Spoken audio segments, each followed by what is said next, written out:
Hello everyone. So in this video I kind of want to explore the cosmological argument in terms of what I've seen from Dr. William Lane Craig talking with Cosmicskeptic.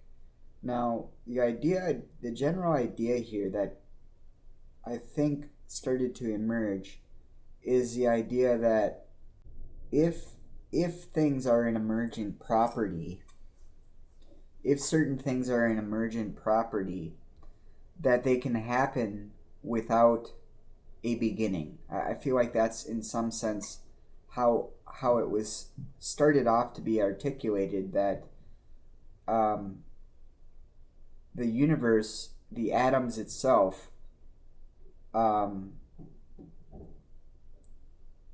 must have not been able to be existed in any fine terms, in any sort of category that you could associate whatsoever. It's kind of a categoryless understanding of the Kalam argument. If you don't know what the Kalam argument is, it's basically this. I think William Lane Craig said it like this. It's, if something begins to exist, then it has a cause. The universe began to exist, therefore the universe has a cause. I think that's somewhat what the Kalam argument is that William Lane Craig gave.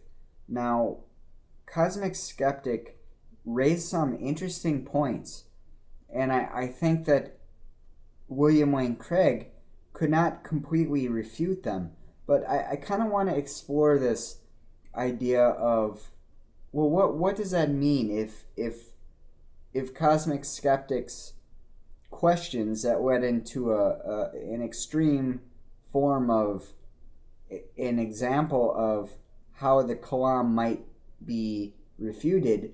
Let's explore how that what might be the implications of that.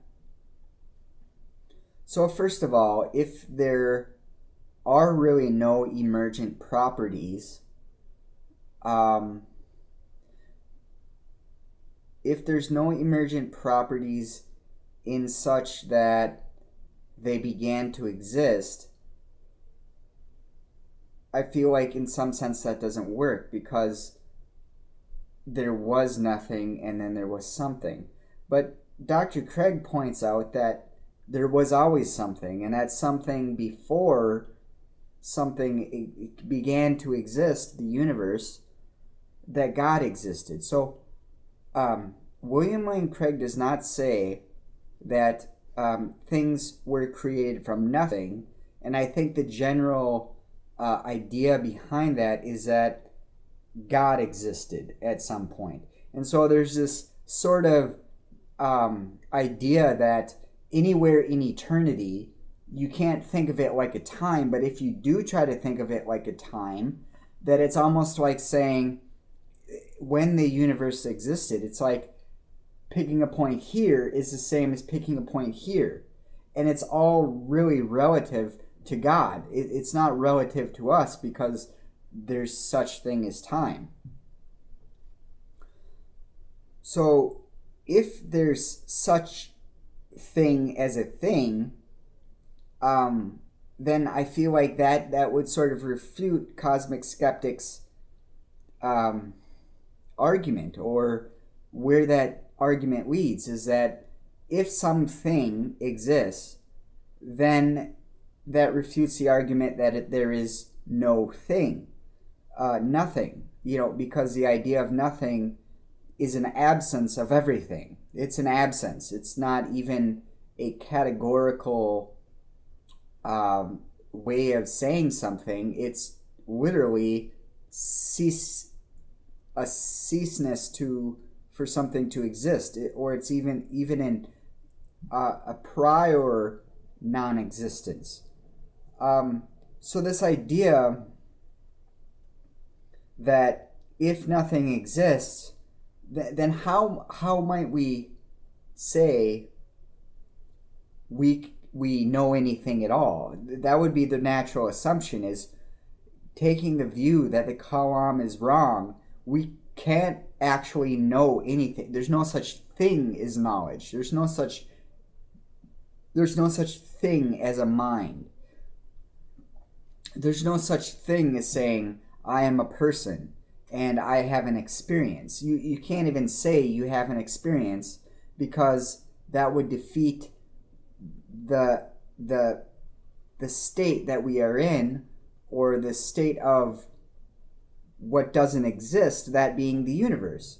So when we say, and this might not be the best, I might not be covering this the best, because this was a really complicated thing, and I'm not the smartest person in the world, so I'm trying to make sense of this. I'm just sort of, I wanted to talk about this because I thought it would be interesting to kind of just kind of spitball around a few ideas. But if I can't exist, then you can't exist. Well, if I can't exist and you can't exist, then there is no existence in me making this video, in your experience watching it, in really anything we might categorize as an experience is now all of a sudden done away with. And we would even have to say that about things like science, and we would have to say that about things about philosophy and history. All of that would be summed, the summation of that would be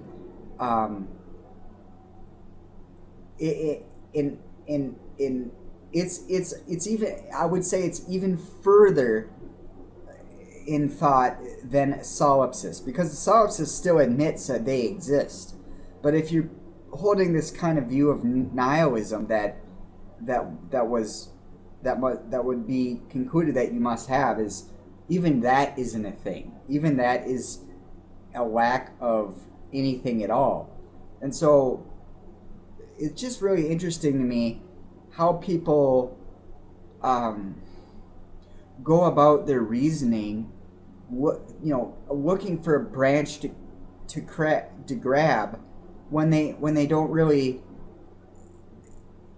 and even in that analogy that I give, they're looking for a branch to grab to say that something doesn't exist. They're still holding on, they're still grasping towards an existence of an idea. There's still an idea that we conceptualize that there's a nothing. Well, you can't actually conceptualize nothing, because if it was nothing, then you wouldn't be able to conceptualize the idea of it.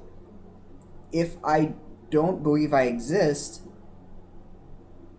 then I therefore cannot make that argument that I don't exist, because an argument is a thing.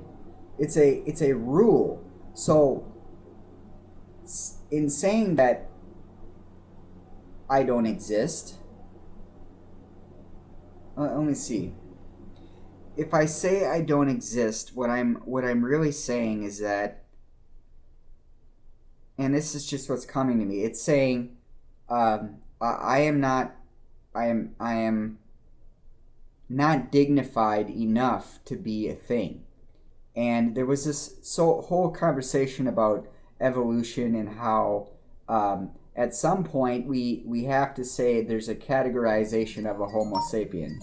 And so that was basically the essential gist of that, is that at some point Homo sapiens began to exist, right? So this introduces all kinds of different ideas, and they didn't touch on some of the things that I thought they would go in, like such as, well, what is a mind?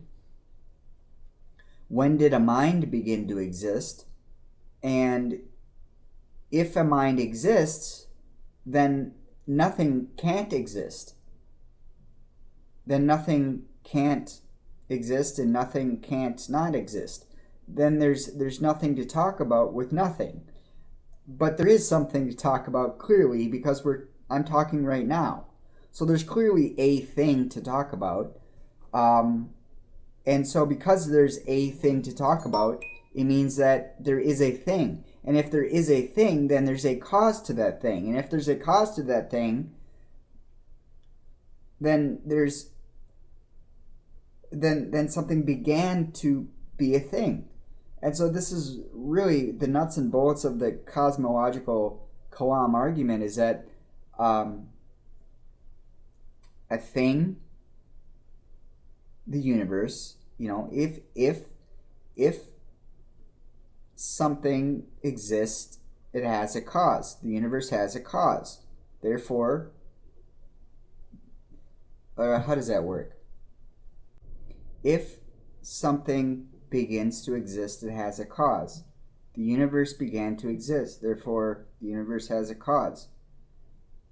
I just don't know what person in their right mind would actually subscribe to the idea that they deny their own experience. And they would have to, and this is the ironic part, is they would have to state it as an empirical fact. They would have to state it as a observational category of a lack of anything. And so that's just not possible. Anyways, that was a little talk on the tail end of Cosmicskeptic and William Lane Craig talking about the cosmological Kalam argument. Thanks for watching, guys. Talk to you later. Bye.